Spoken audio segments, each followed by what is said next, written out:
사사기를 세 부분으로 나누어 볼 수 있다고 했고, 그죠.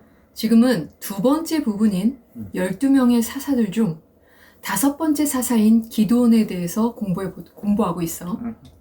지난 시간에 여호와의 사자가 기드온을 찾아와 사사로 부르셨다는 사실과 미디안 군대와 하나님의 싸움을 싸울 300명의 용사들을 하나님의 방법대로 선택하셨다는 사실을 배웠어. 기억나지? 이번 시간에 기드온과 300명의 용사들에게 주신 무기는 무엇인가에 대해서 공부해 보도록 할 건데, 이번 시간에 공부할 말씀을 통해서 물 마시는 자세, 하나님의 방법대로 하나님의 선택하심을 받은 기드온과 300명의 용사들의 움직임을 보면서 그들이 닥친 상황과 그들의 심정 등을 면밀히 깊이 묵상해 보도록 했으면 좋겠어. 알겠지? 이번 시간에는 먼저 기드온과 300명의 전사들이 수많은 미디안 군대를 칠 수 있었던 진정한 무기는 무엇이었는지, 하나님께서는 오늘날 우리에게 어떤 무기를 주셨고 하나님께서 주신 무기를 쓰기 위해서는 무엇을 해야 하는지에 대해서 살펴보도록 할 거야. 사사기 7장 12절, 미디안과 아말렉과 동방의 모든 사람들이 골짜기에 누웠는데 메뚜기의 많은 수와 같고 그들의 낙타의 수가 많아 해변에 모래가 많음 같은지라 라는 말씀처럼 기드온과 300명의 전사 눈앞에는 수많은 미디안의 군사와 무기가 있었어. 한번 머릿속으로 이 광경을 그려봐봐. 그런데 하나님께서 이 수많은 미디안의 군사들과 맞서 싸울 하나님의 군대인 기드온과 300명의 용사에게 주신 무기는 사사기 7장 16절 300명을 세 대로 나누어 각 손에 나팔과 빈 항아리를 들리고 항아리 안에는 횃불을 감추게 하고 라고 항아리와 횃불과 나팔이었어. 기드온과 300명의 용사는 사사기 7장 20절 세 대가 나팔을 불며 항아리를 부수고 왼손에 횃불을 들고 오른손에 나팔을 들어 불며 외쳐 이르되 여호와와 기드온의 칼이다 하고 라고 하나님께서 주신 무기를 가지고 명하신 대로 행하며 수많은 적진 속으로 뛰어들었어. 만약 기드온과 300명의 용사들이 하나님을 보지 않고 적군을 보았다면, 만약 이들이 하나님을 보지 않고 자기들을 보았다면, 이들이 하나님을 보지 않고 항아리와 횃불과 나팔을 보았다면 기드온과 300명의 용사들은 적진에 뛰어들지 못했을 거야. 그러나 기드온과 300명의 용사들은 하나님만을 보았기 때문에, 하나님만을 전적으로 신뢰했기 때문에 수많은 적진 속으로 뛰어들 수 있었던 거야. 만약 이들이 하나님께서 한 사람 치듯 하시겠다는 말씀을 믿지 않았다면, 이들이 하나님께서 친히 싸우신다는 믿음이 없었다면, 이들이 하나님께서 믿음의 씨를 가진 자신들을 통해서 싸우신다는 확신이 없었다면 하나님께서 주신 무기인 항아리와 횃불과 나팔만을 가지고 적진에 뛰어들지 못했을 거야.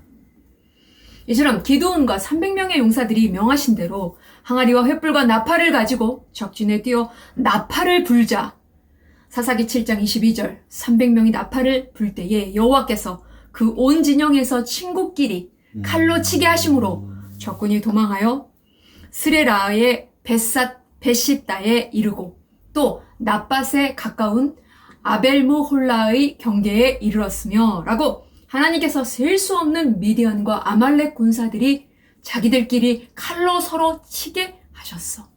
그리고 그 결과 그들은 두려움에 휩싸여 뿔뿔이 흩어져 도망을 치게 된 거야. 300명의 전사들은 물론 승리할 것을 확신했을 거야. 하지만 22절 300명이 나팔을 불 때에 여호와께서 그 온 진영에서 친구끼리 칼로 치게 하심으로 적군이 도망하여 라고 아마도 이 같은 일들이 자기들 눈앞에 벌어지리라고는 예상하지 못했을 거야. 성경은 이 일을 누가 하셨다고 말하고 있어? 22절 여호와께서 하심으로 라고 말하고 있어. 그래, 하나님께서 하신 일이야.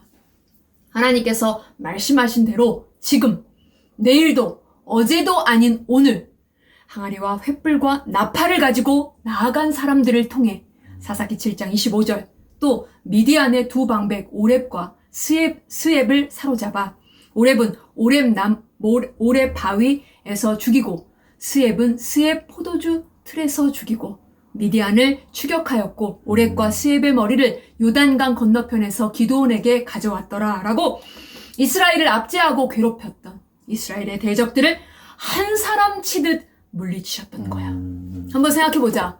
300명의 전사들에게 항아리와 횃불과 나팔이 아닌 다른 것, 그 어떠한 것을 주었어도 그들은 주신 것을 가지고 나아갔을 거야.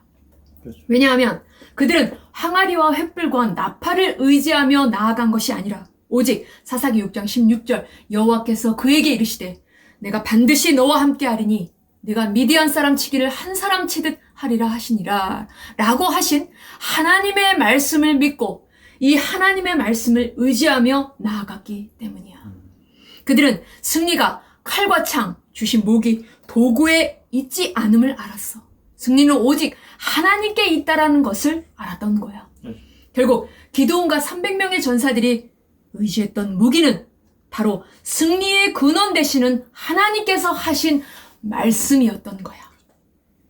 하나님의 대적을 물리칠 때 기드온과 300명의 전사들이 썼던 무기는 하나님의 말씀이었어.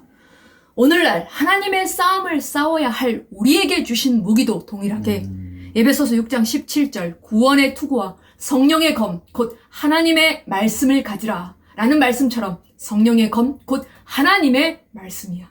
그런데 하나님께서 우리에게 주신 무기가 무엇인지도 모르고 무기를 소유하지도 않거나 무기인 검의 날이 무뎌져 있다면 기드온과 300명의 용사들처럼 우리는 세상 가운데에서 하나님의 싸움을 싸울 수 있을까? 당연히 없을 거야. 다시 말해서 하나님의 말씀이 우리의 무기인지도 모르고 하나님의 말씀을 알지도 못하고 하나님의 말씀이 무엇을 말하는지도 모른다면 세상 가운데에서 싸울 수도 없고 싸워서 이길 수도 없게 된다는 말이야. 그러므로 우리는 하나님께서 주신 성령의 검, 즉 하나님의 말씀의 검인 하나님의 말씀을 바르게 배우고 바르게 알고 익혀서 하나님이 어떤 분이시고 하나님 앞에 나는 누구이며 우리를 향하신 하나님의 뜻은 무엇인지를 바로 알아. 견고한 하나님의 말씀을 가지고 베드로전서 5장 8절 근신하라 깨어라 너희 대적 마귀가 우는 사자같이 두루 삼키며 삼킬 자를 찾나니 라고 우는 사자와 같이 하나님의 백성인 우리를 삼키려고 하는 세상의 적진 속으로 뛰어들어 승리해야 할 것이야. 그래서 기드온과 300명의 전사들처럼 하나님의 하나님 되심을 세상 가운데 드러내야 할 것이야. 이것이 다음 세대인 너희에게 말씀을 가르치는 이유야.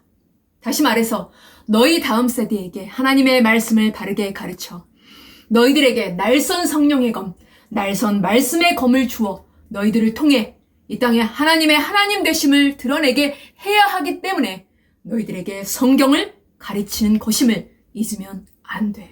알겠지?